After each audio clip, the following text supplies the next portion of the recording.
The time had come for the serpent's head to be crushed, as prophesied way back in Genesis 3.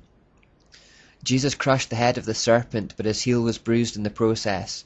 He was crucified at the hands of the Romans, but then rose from the dead on the third day, defeating sin and crushing death.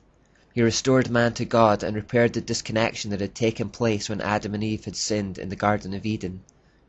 In the person of Jesus, the world saw God in human form.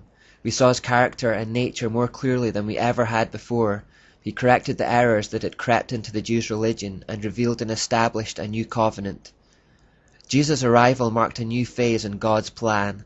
Having spent the Old Testament years concentrating on building a relationship with the Jews and revealing himself to them in a world filled with false Babylonian gods, it was time for those people, those early Christians, to now take the responsibility of introducing the God they knew to the rest of the world, to invade the surrounding pagan territories with the truth about God. Jesus came to create and train a band of followers that would take the good news of salvation to the world. He told them to then make disciples of others. In other words, they were then to train others in the same way he had trained them, who were then to train others to do the same. By this method, the gospel message exploded exponentially across the world. These early Christians, led by the apostles, set off on missionary journeys, taking the good news to the ends of the earth, and people believed wherever they went. Hundreds and thousands were added to the numbers of believers daily. A huge sea change occurred as Christianity broke through. God's people were suddenly on the offensive, spreading light into a dark world. 2 points to take from this. God had spent the Old Testament years introducing himself to the Jews so that they could then introduce him to the rest of us Gentiles. So a key point here is that nothing that God ever gives us is just for ourselves.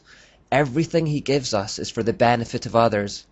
Secondly, for church leaders, notice how effective small groups are for explosive growth and really solid discipleship. If Jesus' 12 disciples followed his orders and made 12 disciples of their own, that would be 144 disciples. If they each had 12 of their own, that would be 1,728. If they each had 12, that would be 20,736. If they each had 12, that would be 248,832. And if they each had 12, that would be 2,985,984 disciples. So within 5 phases, we've gone from 12 Christians to almost 3 million. After this Know Your Enemy series is finished, the next step is to know how to engage with and defeat that enemy, so we may go into that at a later stage.